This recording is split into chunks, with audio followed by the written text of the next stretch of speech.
Dear friends, people of Serbia, with thanks to the Belgrade Forum, this is an important day, the commemoration of March 24th, 1999, 25 years ago, in the early hours of the morning, NATO began the bombing of the Federal Republic of Yugoslavia. When Belgrade was bombed, the children's hospital was the object of air attacks. It had been singled out by military planners as a strategic target. I was back in Belgrade and I visited that hospital 1 year later, in the year 2000. The extensive killing of civilians, as well as the bombing of schools, hospitals, and civilian residential areas, that's part of a long-standing US military agenda in numerous countries. In fact, it goes back to World War II. It is an integral part of their military agenda and their objective to wage a long war against humanity. Needless to say, the killing of children is entrenched in the Israel-US genocide against Palestine.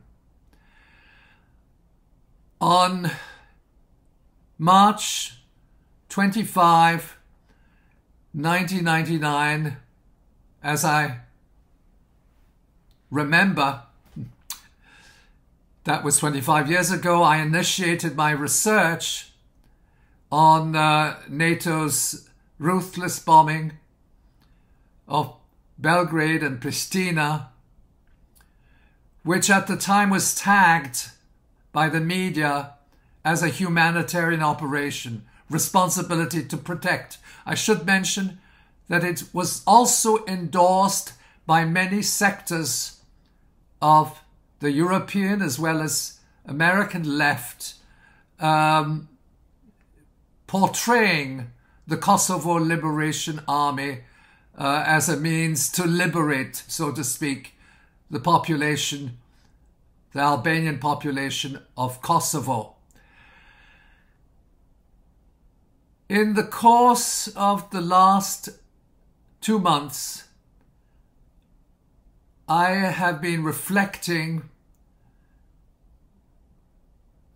specifically on things which I didn't really address when the war was ongoing. Who was behind this war? Now, we certainly can mention the names of politicians, President Bill Clinton, as well as the role of NATO. But President Bill Clinton wasn't calling the shots. The war against your country, Yugoslavia, was conducted on behalf of powerful financial interests. The governments of NATO member states, which participated in this war, received their instructions from the shadows of the financial elites, namely the upper echelons of the financial establishment, Wall Street, of course, the Federal Reserve, major banking institutions, corporations, the weapons industry, and of course the powerful elites, including the Rockefellers, the Rothschilds, the think tanks, the tax-free charitable foundations. Now,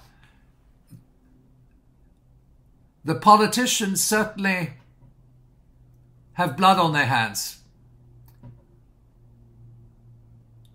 in pursuing this military agenda. But those who ultimately decide are in the shadows. They are the real killers, namely big money banking. Their agenda is to transform countries into neo-colonial territories. And that's what happened to your country, starting in 1980, extending through 1999 and onwards to 2024. That war is still ongoing.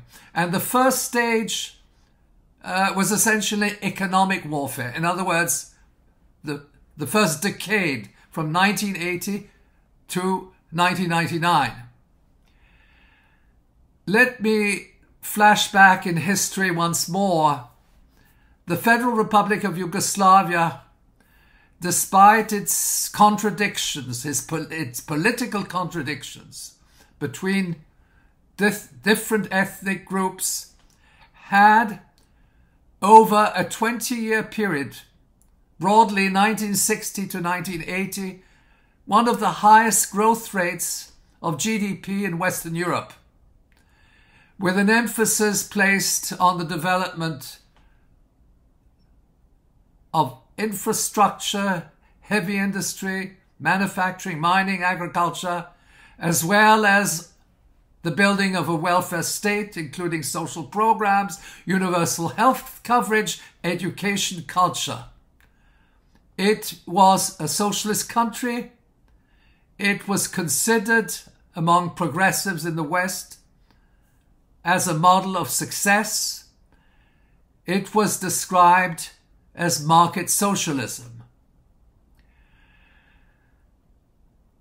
Now let me briefly refer to the first stage of this war, namely the economic warfare waged by Yugoslavia's external creditors, essentially US. This coincided essentially with Wall Street and so on. And who was involved in implementing this economic war? It was the World Bank and the IMF, which served the interests of Wall Street and the Washington Consensus, a major shock and awe economic policies, IMF economic medicine. A major bankruptcy program was enforced in the late 1980s, in the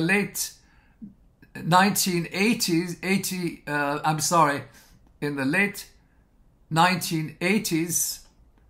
That is the end of the decade, which led essentially to the destruction of the industrial sector.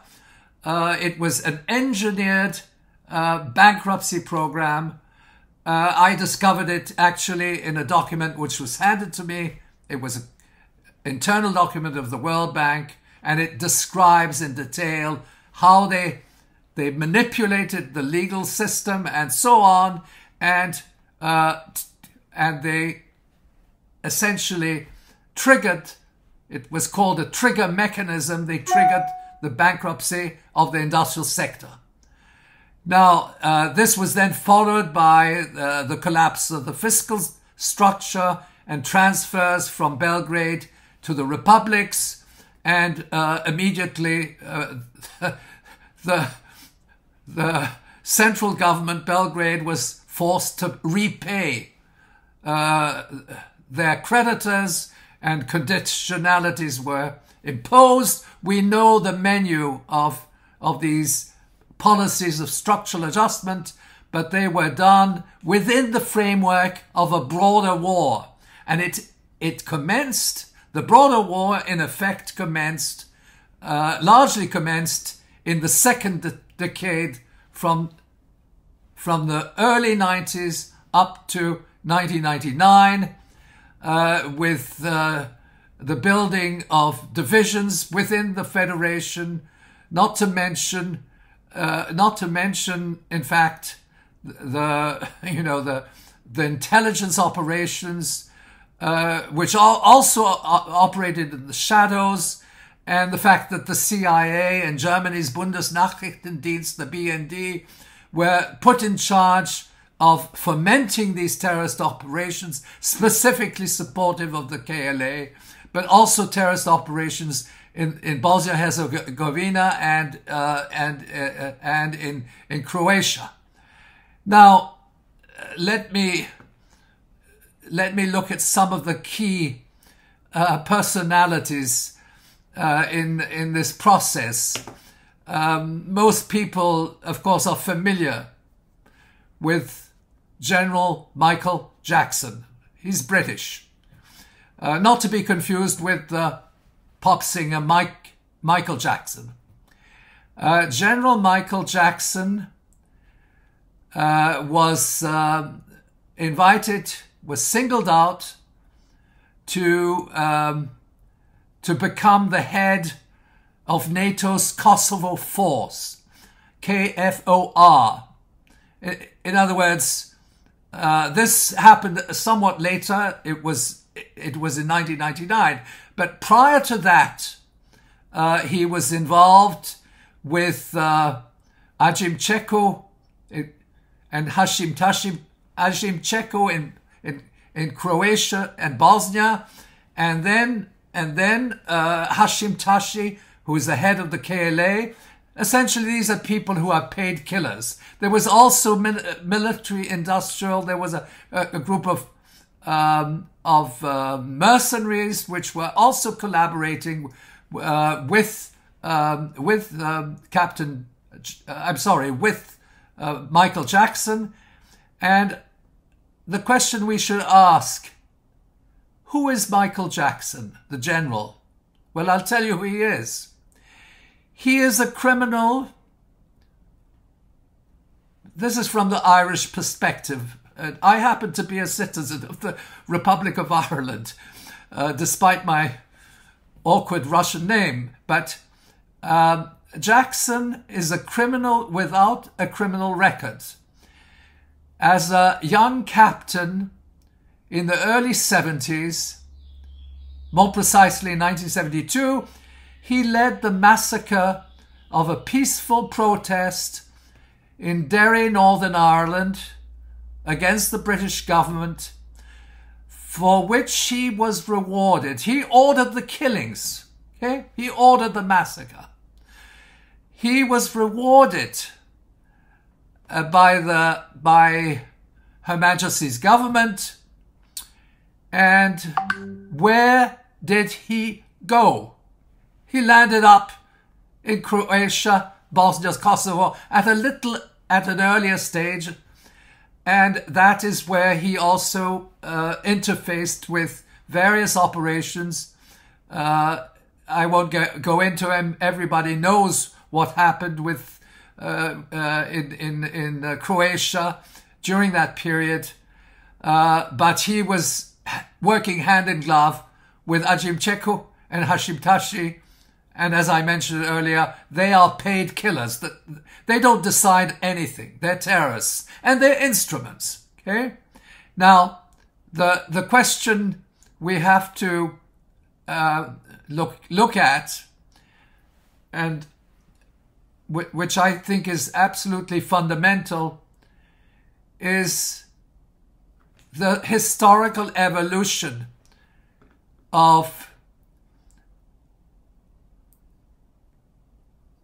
the financial establishment and the creation of what we might call, which we call proxy governments. Well, I'm flashing back to World War II, and I beg the question, this is an issue, of course, for debate, who was behind Nazi Germany, which incidentally invaded your country? Was Adolf Hitler calling the shots? I wouldn't say that he was actually a proxy, but there's certain elements behind that. Because from World War I to the present, dollar-denominated debt has been the driving force behind all US-led wars. And I can say that in some regards, the Nazi government was controlled by powerful financial elites, mainly Wall Street and the Federal Reserve.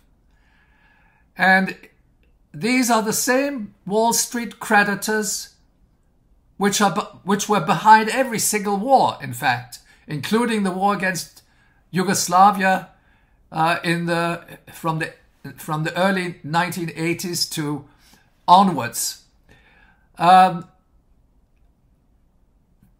evidence suggests, and we've got a lot of evidence to that effect, and there's several books which have been written on this matter. These same Wall Street creditors, including the Federal Reserve, were behind Nazi Germany.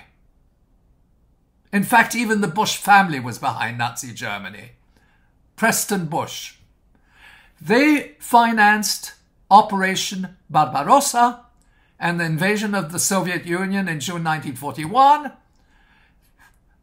They financed, of course, of a lesser significance geopolitically, the invasion of Yugoslavia. Now, in the 1930s, in fact, it was in early 1933, Adolf Hitler became chancellor. In other words, it was his government. And the evidence suggests that his election campaign was funded by the US financial establishment. This happened in January 1932 when a meeting was held between British financier Montague Norman, governor of the Bank of England, Adolf Hitler, Franz von Papen, who later became chancellor a few months later in May 1932, and then at this meeting, an agreement on the financing of the Nationalsozialistische Deutsche Arbeiterpartei, NSDAP, or Nazi Party, was reached. Now, the Americans didn't come in with a major figure, but there were US policymakers who were present at that meeting, including the Dulles brothers, who are the architects of the CIA. What happened there, what happened there is that the following year, in early 1933, there was a follow-up meeting, and this took place just about 2 months before Adolf Hitler's election to the position of Chancellor. Hitler's program, his election campaign, his commitment with regard to what eventually the Third Reich was to undertake, was confirmed by his Wall Street creditors. Hitler's program was fully approved by US creditors of his government, which eventually evolved into the Third Reich. Now, I think, first of all, this means that American finance capital was ultimately the driving force behind World War II. If they had not financed Hitler's program, there wouldn't have been a World War II. But there's another element. The Third Reich didn't have any petrol. Most of the major colonial powers had petrol, but United States was oil-producing economy, Britain as well, with the Persian Oil Company and so on and so forth. But the Third Reich's Operation Barbarossa against the Soviet Union was generously financed by Wall Street, but more specifically by Standard Oil of New Jersey, which today is Exxon. It's owned by the Rockefellers, and Standard Oil of New Jersey delivered to Germany's Wehrmacht oil, in other words, gasoline or petrol, up until 1945. And what I'm saying is that you don't wage Operation Barbarossa without having access to gasoline or petrol to move your tanks and armored cars.